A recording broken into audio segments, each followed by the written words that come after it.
Yesterday I turned the old key, and the truck answered me back. The starter coughed like a man waking, then steadied, as if it remembered the road I'd forgotten. The cornfields, the mile markers, the chain of small towns. What would you have done if a machine forgave you first and did it without asking what you'd done to deserve it? The truth is simple, and it still hurts when I speak it. 20 years of dust lay like a quiet verdict over that hood. The kind judges give without looking up, the kind you accept because arguing only proves their point. I sealed the garage the week my wife died. Then I sealed myself and let time do my thinking while rust did its slow work. This morning smelled like rain, metal, and the coffee I pretend helps when words feel dangerous and heavy. The radio on the shelf hissed and hunted, then found a station whispering hymns I barely knew from childhood pews, verses about mercy written for men like me. My watch ticked in my palm, steady as if it knew the time I didn't, and wouldn't say no matter how I begged it. I wiped the windshield with my sleeve, and the glass streaked clean enough to face myself without flinching. Fingerprints showed where I used to rest my hand, thinking about nothing and feeling like someone worth keeping, a man who could fix what broke. I could almost feel her shoulder leaning there, patient with my silence, and that patience made my ribs ache the way cold rains do. There's a crack in the floor where oil ran and hardened like memory you can't mop or paint over. I stepped around it the way I'd stepped around apologies for years, careful not to slip and fall into truth, or worse, into kindness. The fluorescent light buzzed, and a single moth kept circling the hum, stubborn as regret, soft as dust, blind to every clean exit. I told myself I'd just start it, not go anywhere. Just listen until the nerves settled and the shaking passed. When the engine caught, it smoothed into a low apology I recognized from better days under brighter weather. The sound of a friend who keeps showing up. My hands shook, and my throat did that tight thing a man hides when no one's watching, because pride still breathes even after loss. I left the garage door half open so the rain smell could enter and rinse me without judgment. It came in soft, carrying that wet metal scent I trust when I can't trust my voice to stay. The smell of bridges and county roads. I stood with the radio's thin hymn, the ticking watch, the drizzles tapping, and let those small sounds hold me together like stitches you don't touch. There was a letter I never mailed, folded behind the registration and waiting to be believed, brittle at the fold. Liz, I should have told you about the job and the overtime lies. I read, and the rain tapped faster, like a patient teacher counting misses while the class stares. Maybe I thought time would fix it, like rust fixes itself when a man looks away. I whispered, though every mechanic knows rust only spreads. I eased it into reverse, careful like handling news you can't take back to sender, not without tearing the envelope. Gravel popped under the tires, rain drew thin honesty across the glass, and I breathed for the first time today, letting the breath stay. All right, I said to no one. We'll start with the mailbox, and wondered if forgiveness requires motion, or just the courage to face where you stalled and turn the wheel. The rain was steady by the time I pulled the truck out to the end of the drive. The tires hesitated, half sunk in the soft gravel, as if the ground itself was thinking twice about letting me go. 20 years of stillness had a way of sticking to a man's boots and to his heart. The wipers creaked to life, dry rubber against memory, and for a second, I almost turned it off again. The way you hang up the phone before anyone answers. The mailbox leaned a little, same as me. I'd meant to fix it for years. Its paint had peeled down to gray. The red flag faded pink by sun and silence. I held the envelope, that brittle apology to Liz, between two fingers, like it might bite. or dissolve in the rain. The name on it looked smaller than I remembered writing it. Like time had shrunken my handwriting too. I didn't mail it. Not yet. I sat there idling with my hand on the key, listening to the truck hum, the way you listen to an old friend who says nothing but means everything. The radio crackled just static, but somewhere inside that static, I swore I heard her laugh.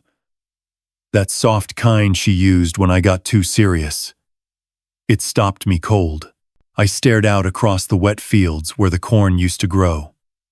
They were bare now, brown with stubble and standing water. I thought about all the summers we drove that road to the diner on Route 9, her hair blowing in the window, the smell of coffee and pie and gasoline blending like home, the kind of days that sneak up on you when you least expect them. Just to remind you what you lost. My watch ticked louder. Each second felt heavier than the last. I remembered when Liz gave me that watch Christmas of '83. "So, you stop losing time," she'd said, smiling. Funny thing is, I did lose it. All of it. 2 decades. Gone like an oil stain in the rain. A flash of lightning tore the horizon. It wasn't close, but close enough to feel in my chest. I shut the engine off, just listening. Rain on the roof, thunder somewhere far and forgiving. I ran my thumb along the edge of the letter and felt the paper weaken. That's when I noticed her handwriting again at the bottom of the old envelope. Faint, smudged. "Come home when you're ready." I didn't remember her writing that. Maybe I dreamed it. Maybe she'd written it and I'd never seen it till now. I don't know what came over me. But I pressed that envelope against the dashboard and whispered, "I'm trying, Liz." The words didn't sound like mine. The rain thickened, drumming steady. I turned the key again, the truck rumbling awake like it never forgot. I shifted into drive, the tires rolling forward slow, deliberate, like forgiveness itself had a sound. I didn't know where I was going. Maybe just around the block. Maybe all the way to the diner, if it was still there. But as the road curved away from the house, the rain eased, and the smell of wet earth filled the cab. For the first time in 20 years, I didn't feel buried under the same day.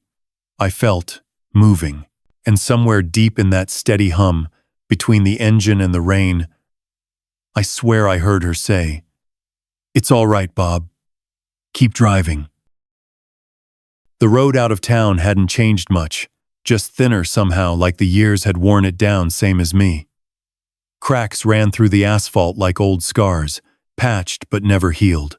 Every mailbox I passed leaned a different direction, as if bowing to time or to weather. The wipers kept time with my heartbeat. Slow, uncertain, I took the long route, past the river bend, where the old steel bridge still stood. Rust had eaten most of its shine, but it held. Funny how some things survive, neglect better than love ever did. I pulled over halfway across, letting the engine idle while the rain pattered against the windshield.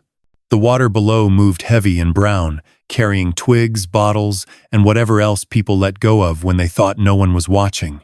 I leaned forward and turned the radio dial again. Static. Then, faintly, a voice. AM frequency. Maybe a preacher or a talk host. "Forgive as you've been forgiven," it said, before fading into a low hum. I laughed under my breath. "You sure got a sense of humor, Liz," I said. My voice sounded strange in the cab, like it belonged to a man I used to be. The seat beside me was cracked and sun-faded. I reached over, tracing the split vinyl with my thumb. That's where she'd kept her knitting bag on Tripp's pink yarn, half a scarf she never finished. I could almost see it there, soft and waiting. The same color as the sweater she wore that winter when we argued about nothing and made it everything. The watch ticked again, steady as a metronome. I remembered sitting here that night after the hospital, my hands shaking, thinking if I started the engine, It'd take me somewhere she wasn't gone yet, but I didn't. I'd turned the key halfway, heard the starter catch, then stopped. Cowardice has a sound half an ignition, then silence. A gust of wind pushed rain sideways across the bridge, spattering the side window. It sounded like applause, or maybe warning. I rolled it down anyway. The cold air bit at my knuckles. I let my hand hang out, palm up, letting the rain hit it. "Still here," I murmured. "Guess that counts for something." The bridge groaned when a semi passed the other way, shaking my mirror. For a second, the headlights painted the river silver, and I saw my reflection in the glass. The man looking back had her eyes. Tired, patient, forgiving eyes. The kind that waited years for me to start driving again. I don't know why, but I pulled out the letter again. The paper was softer now, damp from my hands. I read it once more, slower this time, as if saying it aloud might count as sending it. "Liz, I should have told you about the job, about the overtime lies. I thought I was protecting us, but all I did was build distance and call it duty." The truck idled, steady. My reflection blurred with the rain streaks. "I'm still protecting us," I whispered, from forgetting. I slid the letter back into the glove box, closed it soft, like tucking in a child. Then I shifted into drive and rolled forward. Headlights cutting through the mist, river behind me. Somewhere past the bridge, the rain eased into drizzle. A deer stood by the ditch, watching as I passed, unmoving. Its eyes caught the light just long enough to look like hers. Calm, forgiving. I didn't blink till it disappeared in the mirror. That's when I realized the fuel gauge still worked. Half a tank left. More than enough to keep going. And for the first time since she died, I wanted to. The diner still had its same blue neon sign, half-lit, humming faintly against the drizzle. Mel's Corner Cafe. I hadn't seen it since '05, but the smell hit me before I even opened the door. Burnt coffee, bacon grease, wet asphalt. Some things refuse to forget you, even when you've done nothing to deserve remembering. I parked the truck right under the flickering O. Its glow pulsed across the hood, soft and uneven, like a heartbeat. The rain had slowed to a mist, clinging to everything. I sat there a minute, listening to the tick of the cooling engine, the soft breath of the wipers at rest. I could have stayed there all night, but the world has a way of nudging you forward once you finally start moving. Inside, the diner was almost empty. Just 2 truckers at the counter, a waitress in her 40s humming under her breath, and a jukebox playing something slow. Merle Haggard, maybe. I took a booth by the window. Same one Liz and I used to sit in on Sundays after church. My boots squeaked against the tile. The sound made the waitress look up. "Coffee?" she asked. "Yeah," I said, voice rough. "Black." She poured without a word. The smell alone could have carried me back 20 years. I wrapped my hands around the mug and felt the warmth dig in. Slow and stubborn. It felt good. Real. Through the window, I watched the rain bead along the hood of the truck. Every drop ran its own small path, like time tracing all the ways I'd gone wrong. The old radio in the corner hissed through the song, then faded into news farm closures, storms in the south, a lottery winner somewhere in Michigan. The world kept moving without me. Same as it always had. I caught my reflection in the glass. Older. Thinner. But there was a softness there I hadn't seen since before Liz got sick. Maybe it was just the diner light, Or maybe forgiveness makes a man look younger for a minute or two. The waitress came back with a refill. "Haven't seen you around," she said, half smiling. "Been gone a while," I said. She nodded. "Well, sometimes coming back's the hard part." "Sometimes," I said. I wanted to tell her everything about Liz, the letter, the truck, but words still felt like tools I'd forgotten how to use. Instead, I just watched the steam rise from the cup and fade into nothing. When I finally reached for my wallet, a small Polaroid slipped out. Liz, 27, sitting on the tailgate, her hair caught in the wind, laughing at something I can't remember saying. The edges had curled, the color faded, but her smile hadn't aged a day. I stared till the room blurred. "Pretty girl," the waitress said softly. "She was," I whispered. "Still is in her way." She didn't ask more, just refilled the mug and left me to the ghosts. Outside, thunder rolled far off, just a rumble this time. Gentle, like an old dog shifting in its sleep. The truck sat waiting, patient, as always. I slid the photo under the visor where it used to stay and ran my thumb along its edge. "I'm getting there," I said. To her, to the truck, maybe to myself. Then I started the engine again. It caught on the first turn, steady and low. The neon flickered once more as I pulled out. Behind me, the radio hummed through static, then caught a song one Liz used to hum while folding laundry. I smiled without meaning to. The rain started again, softer now, as if the sky was just remembering how. I drove with the windows cracked, letting the night air and rain mix into something almost like peace. The highway lights came and went, each one flashing over the dash like a memory too quick to catch.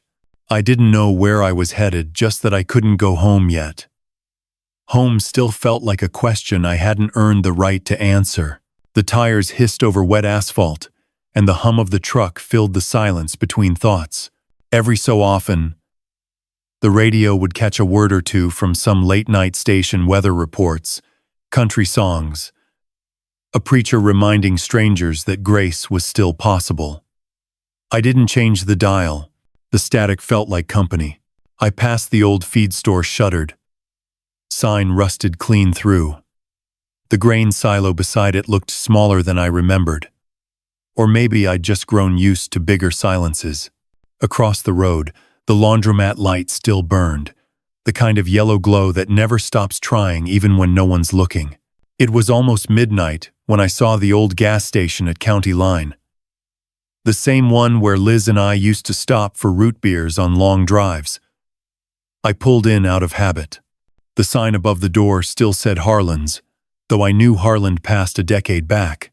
Inside, a kid, maybe 20, head down, tapping at his phone, looked up and nodded. "Filling up, sir?" "Just coffee," I said. "If you still got some." He pointed toward a dusty pot on the warmer. "It's been there a while." "Then it's just right."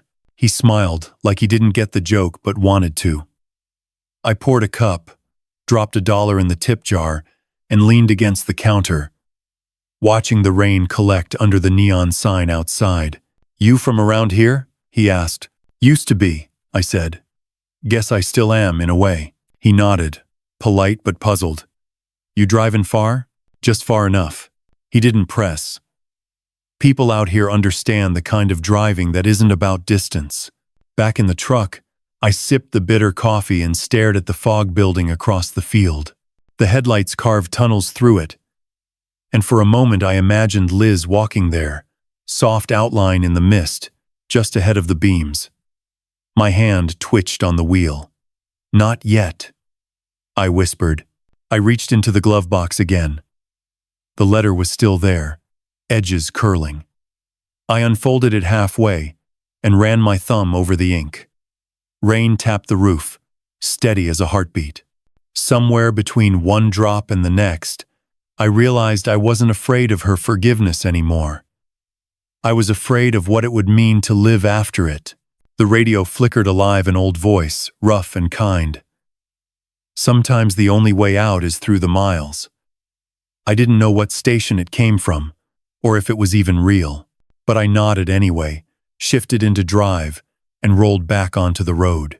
The sky to the east had started to lighten a thin gray seam at the edge of night.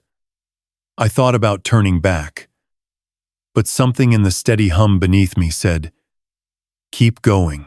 As the first bird call broke the quiet, I reached across the seat, laid the letter flat, and said softly, "Tomorrow, Liz. I'll mail it tomorrow." And for once, that felt like a promise I could keep.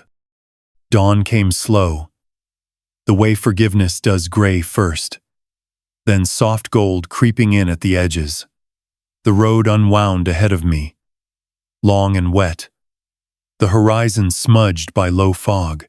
I'd forgotten how Ohio mornings looked after rain. The fields steamed, fence posts leaned, and every puddle reflected a sky that hadn't quite made up its mind. The truck rattled over a patch of gravel, the sound deep and familiar, like a song I used to hum without realizing. I rested my hand on the gear shift, the same way Liz used to rest hers on mine when we'd drive out here to watch the sunrise. Back then, we thought mornings meant beginnings. Turns out, sometimes they're reminders of all the days you wasted waiting for one. I stopped at a crossroads where the old oak still stood. Half its branches were gone, lightning scars twisting up its trunk, yet somehow it was still alive, still leafing out in patches like stubborn hope.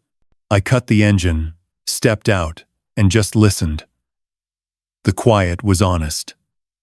Crickets, the slow tick of cooling metal, my own breath mixing with the fog. I leaned against the fender, sipping the last of the cold coffee, and watched sunlight push through the clouds. For the first time in years, I didn't feel like I was trespassing in my own life. The ground smelled of wet earth and clover, the kind of scent that makes you believe time might still have room for you. When I slid back into the cab, the radio caught a song mid-chorus, some old steel guitar tune from the 70s. Liz loved those. She used to hum along while sorting laundry, swaying her shoulders, teasing me for singing off-key. I turned it up, let it fill the space. That's when I saw something in the rear view, a flicker of movement near the ditch, a stray dog, thin and muddy, trotting along the shoulder. I slowed, window down. It stopped, tail tucked, but curious. "Hey there," I said. Voice soft. It blinked at me, uncertain. Then when I opened the door, it took 3 hesitant steps closer. "Guess you're out here alone too, huh?" I held out my hand. The dog sniffed, then pressed its nose into my palm, like it had decided I was worth trusting for now. Short coat, brown with a white patch under the neck. I checked its collar, nothing but a frayed strap. I dug through the glove box and found an old granola bar, half crushed but edible. "Breakfast," I said, breaking it in half. It took it gentle, tail wagging once before sitting beside the wheel. I laughed, a sound I hadn't made in a long time. "All right then. You ride up front, partner." It hopped in like it had always belonged there, settling on the seat with one paw hanging off. I started the engine again. The radio hissed between stations, then caught that preacher's voice from last night. "Sometimes grace arrives quiet and smells a little like rain." I glanced at the dog. "Yeah," I said. "I guess it does." The miles rolled under us, steady and forgiving. I reached over, scratched behind its ear. "Don't worry. We'll figure it out. 1 mile at a time." For a moment, I could almost feel Liz smiling somewhere in that thin morning light. Maybe forgiveness doesn't come all at once. Maybe it starts with something small, like sharing the road with someone who doesn't ask for an explanation. The dog sighed, curling against the seat.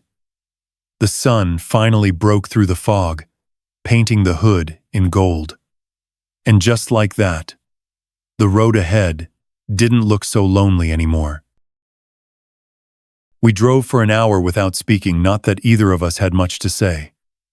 The dog slept half the time, head on the seat, ears twitching whenever the tires hit a rough patch. I named him Rusty somewhere past the county line, not for the color, but because he looked like something time forgot and still loved anyway. The morning turned bright. Too bright for comfort.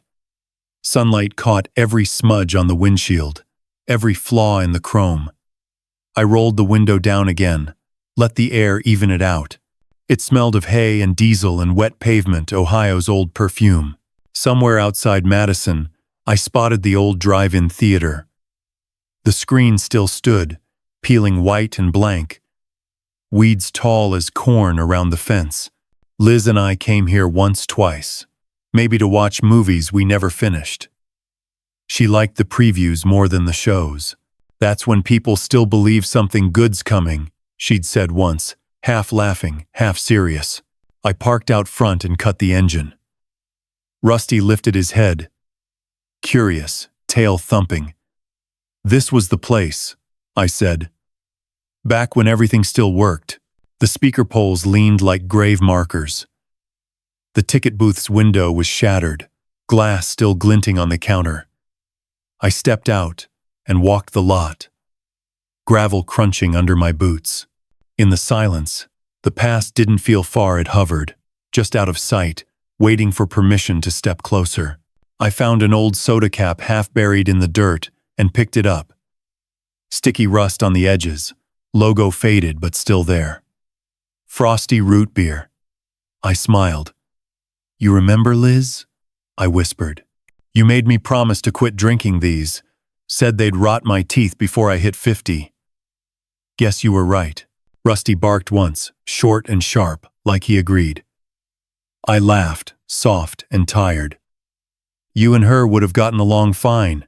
I walked up near the screen, touched the base of it, cool metal, still holding. The wind passed through the broken lot and made the sign above the concession stand creak.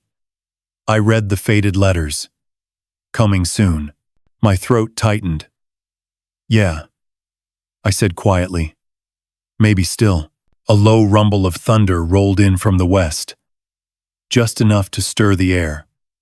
I turned back toward the truck. Rusty was watching me from the window, head tilted, tail sweeping slow. His eyes had that same patient look Liz used to give me when I'd lose myself in something broken, soft, but firm enough to pull me back. As I slid into the driver's seat, the radio flickered again. A static burst. Then a song from the year we were married. John Denver. Annie's song. I froze, halfway to the key. For a moment, I thought I'd imagined it. But no, it played clear as daylight, guitar warm and honest. Rusty rested his head on my knee. I leaned back, let the song fill the cab. You fill up my senses, Denver sang. And I could see her again, standing by the kitchen sink, sunlight in her hair, humming that same line. By the time the song ended, the thunder had moved closer. Raindrops began to fall, slow, spaced like words you're afraid to say. I started the truck. Rusty looked up. Yeah, bud, I said. Let's go before this place floods us with ghosts. The wipers began their rhythm again, tapping slow against the glass. The road ahead blurred through the drizzle, silver gray and endless. I didn't know where it led. But for the first time, that felt right. Because sometimes the road itself is the apology. The rain thickened into steady sheets by the time we hit County Route 5. Rusty curled tighter on the seat, nose tucked under his paw. The rhythm of the wipers and the hum of the tires made a kind of lullaby, half comfort, half confession. Every mile we drove felt like sanding down a rough edge of memory. I slowed near a curve where the creek cut across the field. Water was rising fast, brown and restless, gnawing at the banks like it had somewhere important to go. I pulled over, rolled the window down, and listened. The sound of rushing water always got to me. Liz used to say it reminded her of starting over, how every drop had a chance to become something new if it kept moving. The bridge ahead looked fragile, wood planks slick with mud. I hesitated. 20 years ago, I would have floored it without a thought. Now, I watched, waited, let the rain do the talking. My hands rested on the wheel, still trembling from the kind of fear you only earn with age, the fear of breaking what little remains. Rusty lifted his head, ears twitching at the thunder. I reached over, rubbed his neck. "It's all right, boy. Just weather." The creek surged harder, snapping branches loose. One of them slammed into a pylon with a sound like a gunshot. I flinched. Then, in that burst of lightning, I saw it. The mailbox half buried by the flood. Door open. Flag missing. Same model as mine back home. For a heartbeat, I imagined the letter floating out, words bleeding in the current, carried to wherever lost things go. The rain blurred the windshield, and I couldn't tell if the streaks were from the storm or my eyes. I pressed my forehead against the glass and whispered, "Guess that's your way of reminding me, huh?" When the thunder faded, I eased the truck forward, one slow plank at a time. The bridge held. The water roared beneath, wild and alive. Rusty stayed still, trusting me without question. That kind of trust, quiet, simple, cut deeper than any sermon. Halfway across, the radio hissed alive again. Static. Then a faint voice. "Be kind to yourself. Even broken clocks keep good time twice a day." It was the same preacher from before, maybe replaying, maybe a coincidence. Either way, it landed. I chuckled through my nose. "You sure got timing, Reverend." The bridge ended, and gravel met the tires again. The rain began to ease, tapering to a soft patter. I pulled over on the far side and killed the engine. Steam rose from the hood. The smell of wet metal and oil drifted up, sharp but somehow clean. Rusty climbed halfway into my lap, pressing his head under my arm. I let him. We sat like that a while, listening to the rain fade and the ticking engine cool. The sky was clearing, but the air still carried that damp heaviness of something unfinished. In the silence, I found myself whispering to the seat beside me. "I saw your mailbox, Liz. Guess you still get my letters. One way or another." A single drop slid down from the roof seam, landing right on my wrist. It felt warm, almost deliberate. I looked up. The clouds were breaking apart. Light, seeping through like forgiveness, leaking into the day. I started the truck again, but didn't drive yet. Just sat there, hands on the wheel, breathing with the engines idle. The radio gave one last burst of static before cutting quiet. For the first time, that silence didn't feel empty. It felt like an answer. Rusty nudged my arm, tail thumping once. "Yeah," I said, shifting into gear. "We'll keep moving." And as the road straightened ahead, a thin rainbow began to form in the rearview, just a faint arc over the bridge we'd survived. By afternoon, the storm had passed, leaving the world rinsed and raw. The air smelled of wet hay and engine heat, that strange mix of life and labor. I rolled the windows halfway down, let the breeze move through the cab. Rusty sat upright now, head out the window, tongue lolling, like he'd been waiting his whole life to belong to somebody on the move. We drove until the clouds thinned to blue, until the highway opened wide enough for thought. The hum of the tires lulled me into that quiet space where memory starts whispering again. That's where I found her, Liz. standing in our old kitchen, sunlight cutting through the blinds, her voice soft but certain. "Promise me you won't rust where I can't reach you." I'd laughed then, but she hadn't. I turned down a side road lined with sycamores, the kind that peel in white patches like skin shedding the years. It led to the church we used to attend, the one we stopped going to after the diagnosis, after faith got tangled up with fear. The steeple still rose above the trees, bent but unbroken. When I parked, the gravel popped beneath the tires. The lot was mostly empty, except for an old station wagon and a rust-red tractor. I sat there, staring at the church door, engine ticking, wondering if I had the right to walk in after 20 years of silence. Rusty whined, low and gentle. "You're right," I said. "We'll just sit a minute." Through the windshield, I saw a man sweeping the steps. Gray hair, denim jacket. When he looked up, I recognized him, Reverend Collins. He looked smaller now, shoulders rounded by years, but when he spotted me, his face cracked open into that same slow grin. "Well, I'll be," he said, coming down the steps. "Bob Walker. Thought you'd moved to heaven or hell by now." "Neither took me," I said, stepping out. My voice shook, half from cold, half from the weight of being seen. He laughed, clapped my shoulder. "Truck? Still runs?" "Barely," I said. "But she forgave me first." He nodded like that made perfect sense. They usually do. We stood there a while, talking about the little things, the rain, the crops, the diner coffee. He didn't ask where I'd been, and I didn't offer.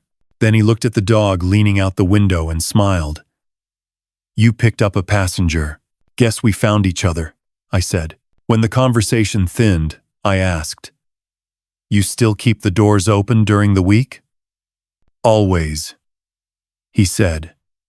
"For anyone needing quiet." I nodded. "Might stop in. Not today, but soon." He didn't push. Just squeezed my arm and said, "Take your time, Bob. God's got plenty." As I drove away, I caught the church in the mirror, white paint peeling, cross still straight against the blue. I thought about that letter again, about Liz's name, written steady in my hand. Maybe tomorrow wasn't about mailing it. Maybe it was about reading it, where heaven could hear. The road dipped through a field where the storm had left puddles like small mirrors. Each one held a slice of sky, and for a second, I felt like I was driving through pieces of something larger, something kind. Rusty leaned closer, resting his head on my thigh. I reached down, rubbed behind his ear. "Yeah," I said softly. "We're getting there." The radio flickered, caught a faint old tune, some gospel choir singing "Farther Along." I didn't sing with it, but I didn't turn it off either. The harmony carried through the cab like a prayer that didn't need words. And as the last chorus faded, I whispered, "She'd like this road, Rusty." She always liked when things ended in light. The sun dropped low behind the hills, washing the road in gold that turned everything. Soft fences, mailboxes, even the cracked asphalt. Rusty had fallen asleep again, his breath steady, his paw twitching in some half-dream chase. I turned the radio down and let the quiet settle. The hum of the engine and the tick of the watch on my wrist fell into the same rhythm, like two old clocks trying to agree on the truth. I'd forgotten what evening light does to this part of Ohio. It makes the barns glow, turns the soy fields to bronze, and throws long shadows that feel like old friends walking beside you. Liz used to love this hour. She'd lean her head against the window, say it was the only time the world looked honest. "You can't lie in this light," she'd tell me.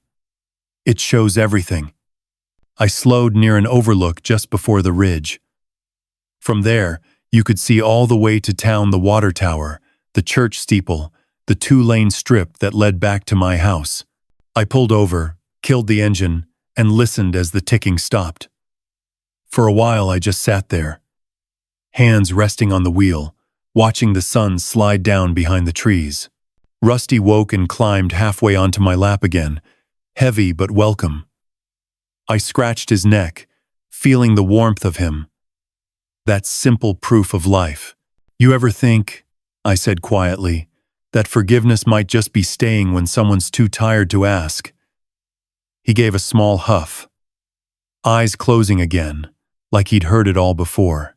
I opened the glove box and took out Liz's letter. The paper was thin now. The ink faded where rain had kissed it earlier. I unfolded it, smoothed the creases against my knee. The words looked smaller each time I read them, like they were shrinking to make room for something bigger. The wind shifted, carrying the scent of cut grass and a hint of rain returning. I read aloud, slow, like prayer. Liz, I should have told you about the job, about the lies that started small and grew roots. I thought silence would spare us. It didn't. My voice caught, but I kept going. I'm sorry for every night you waited at that table, coffee gone cold. I'm sorry for letting work feel more important than home. I folded the letter again, pressed it against my chest. The sky deepened to orange, then purple. The kind of color that makes promises you know it can't keep. You'd laugh if you saw me now, I said, talking to ghosts, feeding stray dogs, chasing storms like they've got answers. Somewhere down the road, a train horn sounded a long, lonely note that carried through the valley. It reminded me of all those nights Liz and I lay awake, listening to the same sound, counting the cars in our heads until we drifted to sleep. Time was easier then. It moved forward, without asking permission. I started the truck again, the engine's low rumble grounding me. The headlights carved two thin tunnels through the dusk. I eased back onto the road, feeling the tires find their rhythm. The world outside grew darker, but inside the cab, the dashboard glowed soft and steady, like a heartbeat that hadn't given up.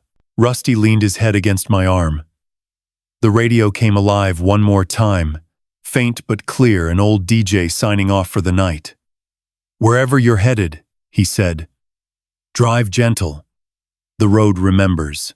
I smiled, almost laughed. Yeah, I whispered. I bet it does. We rolled on into the dark. The sound of rain returning, soft and forgiving. The wipers began their slow dance again. I didn't know where I'd stop. But for the first time in 20 years, I wasn't afraid of arriving. Because maybe the road back home doesn't start at your doorstep. Maybe it starts the moment you finally decide to turn toward it. The rain followed us through the night. Softer now, like it didn't want to wake what was sleeping. Rusty had curled tight again, head on my thigh, his breathing slow and even. The wipers whispered across the glass, and each swipe left the world a little clearer, as if the storm were washing the past in small, merciful strokes. I passed the sign for Maple Hollow, our old neighborhood. The letters were barely visible, choked by vines. My stomach tightened. I hadn't planned to come this way, but maybe the road decided for me. Sometimes that's how forgiveness works. It steers you back through places you swore you'd never drive again. The closer I got, the slower I went. The houses stood quiet, smaller than I remembered. Lawns wild, mailboxes crooked, memories crouched behind every porch light. When I reached our old driveway, my hands froze on the wheel. The house was still there. Someone had painted it yellow. The oak tree out front had grown huge, its branches arching wide like it was trying to protect what was left. I parked across the street, engine idling low. The porch light flickered on motion sensor. Probably. But it felt personal. Like the house recognized me. The window over the sink glowed faintly. The same place Liz used to hum while washing dishes, half smiling to herself. I sat there long enough for the rain to ease into mist. Rusty stirred, nudged my hand with his nose. "Yeah," I said softly. "I know. It's time." I reached into the glove box, pulled out the letter. The paper had gone thin, translucent at the folds. I traced her name one more time. Then I stepped out into the wet street. The air smelled like lilacs, the kind Liz planted by the mailbox, still blooming after all these years. I crossed the road slow, heart pounding. The porch creaked under my boots, same familiar sound, same rhythm of regret. Through the screen door, I saw movement, someone walking down the hallway, a woman's silhouette. Older, hair tied back. I froze. The letter trembled in my hand. Then a man appeared behind her, tall, carrying a coffee mug. They laughed at something, voices low but warm. The kind of warmth that lives, not haunts. My chest tightened, but not from jealousy. From relief. The house wasn't lonely anymore. It was loved again. I stepped back off the porch, careful not to let the boards groan. I looked down at the letter. Then, at the lilac bush, glowing faintly in the porch light. Gently, I tucked the envelope beneath one of the blooms, weighted it with a small stone. "She'll understand," I whispered. When I turned back, Rusty was waiting by the truck door, tail slow, patient. I climbed in, shut the door without starting the engine. Just sat there, watching the house through the rain-streaked glass. The porch light blinked once, twice, then held steady. "Goodbye, Liz," I said quietly. "And thank you for waiting as long as you did." The words lifted something heavy off my chest. It wasn't joy, not yet, but it was lighter than sorrow. The kind of lightness that lets a man breathe again. I started the truck, rolled the window down one last time, and listened. The night was still. The rain had stopped. Somewhere far off, a train moaned, slow and steady, like time stretching its limbs. Rusty climbed into my lap again, warm and alive. "Let's go home," I said. He wagged once, small but sure, as we pulled away. The headlights caught the lilacs swaying in the breeze. And for a heartbeat, I could have sworn I saw her there standing by the mailbox, smiling, hand raised in quiet forgiveness. Then the turn came, and she was gone, folded back into the rain. I didn't drive far, just out past the curve where the road opens wide again and the town lights fade behind you. The rain had stopped completely by then, leaving the asphalt slick and shining like a mirror. I pulled over on the shoulder, shut the engine down, and listened to the quiet that follows endings. Rusty yawned, stretching his front paws against the dashboard. The silence had a hum to it, though like the earth itself breathing slow after a long cry. I rolled the window down halfway. The smell of wet grass came through, mixed with the faint sweetness of lilac carried from the valley. Even here, she followed. Or maybe I finally learned to listen. I looked at my watch. The second hand kept its steady circle, patient as time itself. It hit me then. 20 years. I'd refused to let time move. Sitting in that sealed-up garage, all I'd done was stop my own life and expect forgiveness to walk in uninvited. But forgiveness doesn't knock. It waits on the porch until you're brave enough to open the door. Rusty laid his head on my thigh, sighing deep like he understood. I scratched behind his ear and said, "We did all right back there, didn't we?" His tail thumped once against the seat. "Yeah, I think she'd say so too. I reached for the glove box again, empty now except for a few screws, a rag, and that old registration card with her handwriting on the corner. Bob plus Liz, 1,984. I ran my thumb across it until the ink smudged a little. Funny how something as small as a name can outlive whole decades of silence. The sky cleared faster than I expected. Stars began showing one by one, slow as forgiveness itself. I turned the key halfway, just enough to power the radio. Static first, then a low song fading in Willie Nelson, Blue Eyes Crying in the Rain. I smiled, small and tired. She loved that one. Used to sing it when she thought I was asleep. I leaned back in the seat and let it play. Willie's voice cracked around the edges, worn and kind. Rusty shifted closer, his ear twitching at the melody. I whispered along, "Someday when we meet up yonder." My voice barely made a sound, but it was enough. When the song ended, I shut the radio off. The silence that followed wasn't heavy anymore. It was soft, like a blanket. For a while, I just stared through the windshield at the stars reflected in the wet road. They trembled with every breath of wind, but they stayed. A pair of headlights appeared in the distance. A pickup, maybe a farmer heading home late. He slowed when he saw my truck on the shoulder, then gave a quick double tap of his horn. Not a warning, just a hello. I lifted a hand in reply. That small kindness hit harder than it should have. Rusty sat up, tail flicking. "Don't worry," I said. "We're heading back soon." But part of me didn't want to move. The cab felt like a confession booth that finally ran out of secrets. I took a long breath, slow and steady, and spoke out loud, not to anyone in particular. "You were right, Liz. About everything that matters." My voice broke a little. I should have kept living sooner. I should have let the engine turn over when it still wanted to. Rusty licked my hand, grounding me back in the moment. The stars shimmered in the puddles outside, and one shot across the sky, quick as a blink. I smiled.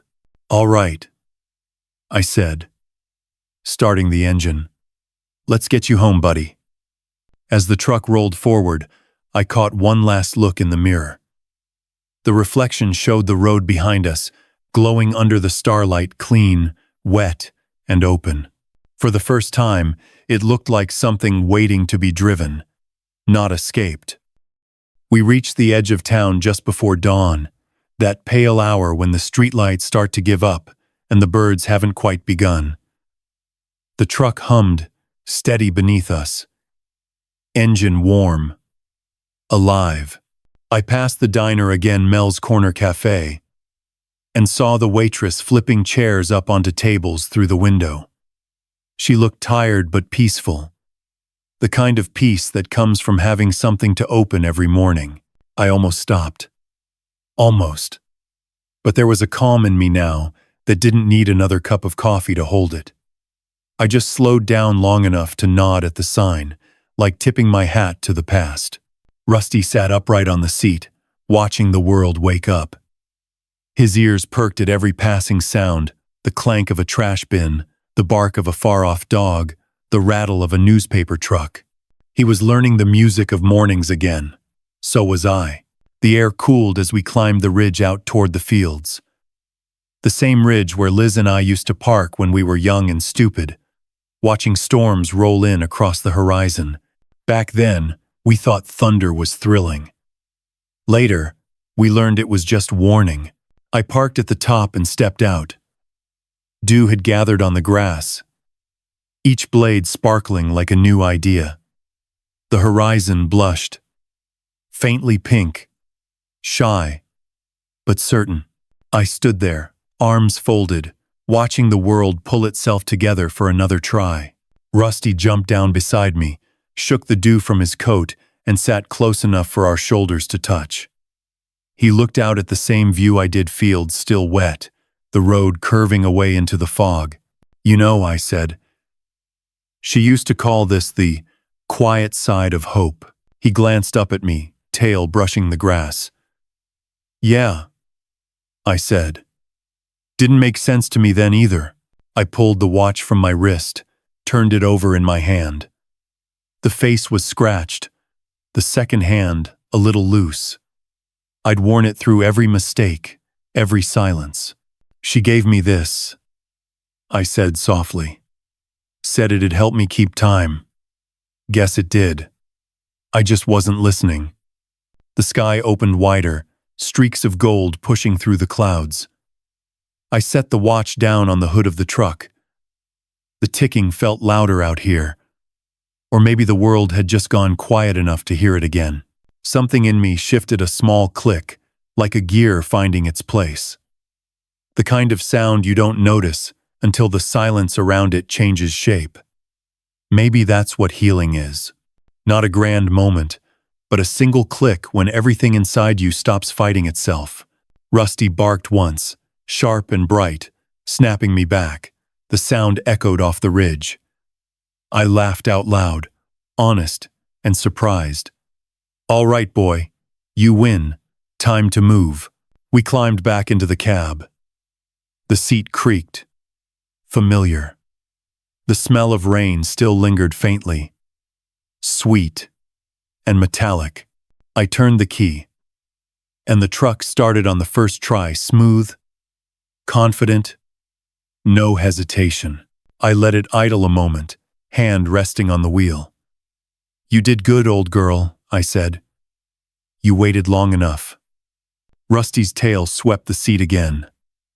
The road ahead shimmered under the first real light of day. I took one last look at the ridge in the mirror. The watch sat there, catching sunlight, ticking towards someone else's story now. As we rolled forward, I could hear the faint hum of the radio through the static, just a few words before it faded again. Keep going. And that's what I did. We drove east, chasing the new light as it spilled across the flat land. Morning had that thin blue shimmer, the kind that makes even telephone wires look hopeful. The fields stretched wide and endless, rows of corn just starting to break through the soil. The smell of earth filled the cab, damp and clean, like something being rewritten. Rusty sat upright now, ears up, tongue out. His joy was simple and contagious. Every mile that passed, I could feel the weight in my chest loosening, piece by piece, until breathing didn't feel like a job anymore. A few miles down, I spotted a rest stop, just a gravel lot and a rusted picnic table by a pond. I pulled over, killed the engine. The silence that followed wasn't the kind that judges, it was the kind that listens. Rusty jumped down, ran a short loop through the grass, and came back with his tail wagging, proud of nothing in particular. I sat on the tailgate, coffee thermos in hand, watching the ripples move across the water. The sun reflected off it, like it was trying to teach me how to let go. I reached into my jacket pocket and found one last thing, my wedding ring. I'd stopped wearing it the week after the funeral. Couldn't stand how heavy it felt. I'd kept it all this time, though, tucked away like a truth I wasn't ready to face. The metal was dull now, scratched, worn smooth in spots from years of my thumb rubbing over it. I turned it in my hand, feeling the coolness warm against my skin. Rusty came over and rested his chin on my knee. Why? I said softly. It's time. I stood, walked down to the edge of the pond. The water was still, except for the occasional dragonfly skimming its surface. I held the ring out over it, the gold catching the light one last time. This isn't goodbye, I said. It's just time to stop pretending I'm still lost. I let it fall. The ring disappeared with barely a ripple, just a soft plunk swallowed by quiet. I stood there watching the circles widen, fade, and vanish into calm. Something inside me did the same. Rusty barked once behind me, a small, almost cheerful sound. I turned, smiling. "You hungry?" He tilted his head, tail wagging like he knew the word by heart. Back at the truck, I opened a bag of jerky from the glove box, hard as nails but good enough. We shared it, piece by piece. The air had warmed just enough to carry the smell of honeysuckle from somewhere nearby. I let my head rest against the cab and closed my eyes for a minute. When I opened them, a few clouds had gathered, soft, thin ones moving slow. They cast shifting shadows over the road, like reminders that even light needs something to pass through to be seen. I turned the key again, the engine humming easy. Before pulling out, I glanced at the pond one last time. The water had gone perfectly still. If I squinted, I could almost see her reflection there, Liz, in that blue summer dress she loved, smiling the way she did when the world made sense. "Thank you," I whispered, "for staying long enough to teach me how to leave." The words felt final, but not heavy. More like the closing of a well-worn book that had said everything it needed to. Rusty climbed onto the seat, curled up, content. I shifted into drive. The gravel crunched beneath the tires, and the open road stretched out again, waiting. Ahead, the horizon gleamed pale and clean, like a blank page ready for a new sentence. And for the first time, I didn't need the radio, or the watch, or the letter. Just the sound of the truck, the wind through the window, and the simple grace of moving forward. The road home felt different this time, wider, lighter, like it wasn't holding its breath anymore. The truck moved easy beneath me, each gear shifting with quiet confidence. Rusty's head rested on the window frame, fur ruffling in the breeze. The hum of the tires was steady, like a heartbeat finally finding its rhythm again. I didn't rush. Some roads aren't meant to be hurried. They ask you to listen to the gravel, the wind, the ghosts you used to ignore. I drove through patches of sunlight, through cool pockets of shade. Every mile looked familiar, but new somehow, as if time had polished it while I was gone. When the first sight of town appeared, the grain silo, the old water tower with its faded "Welcome to Madison," I felt something between ache and relief. Not guilt this time. Not sorrow. Just the quiet knowledge that you can't go back, but you can still arrive. I turned down the lane that led to the house I live in now. Smaller. Simpler. A place I'd bought out of necessity, not nostalgia. The grass had grown tall around the fence, and the porch steps creaked like they'd been waiting for me. I parked the truck, let the engine idle down to silence. The morning air was crisp, full of birdsong. Rusty jumped out first, trotting toward the porch, sniffing the corners like a man checking his pockets for lost change. I followed. Slower. My knees ached, but it felt good, the kind of pain that means you're still part of the world. Inside, everything smelled faintly of oil, wood, and old coffee. I set my keys on the counter, the sound small, but grounding. The ticking watch was gone now, but its rhythm still lived in my head, marking time the way forgiveness does, steady, unhurried. Rusty found his spot by the window, curled up, and sighed the kind of sigh only peace makes. I poured myself a cup of yesterday's coffee. Still bitter, still perfect. The radio on the shelf flickered with static when I turned the dial. A familiar voice came through, the same old preacher from the road. "Redemption doesn't mean erasing the past," he said, his tone low, gentle. "It means walking back through it, slow enough to understand." I stood there, mug in hand, staring at the thin line of sunlight creeping across the floor. "Yeah," I said quietly. "I get that now." Outside, A light drizzle began, soft, patient, almost ceremonial. The drops tapped against the window, in that same rhythm I'd heard on the garage roof 20 years ago. Only this time, I didn't hide from it. I stepped out onto the porch, let it fall on my face, and breathed in deep. The world smelled like rain and new beginnings. The kind of smell you only notice when you've earned it. I walked down to the truck one last time, ran my hand across the hood. The paint was dull, but it shone just enough under the gray sky to remind me that even old things can reflect light.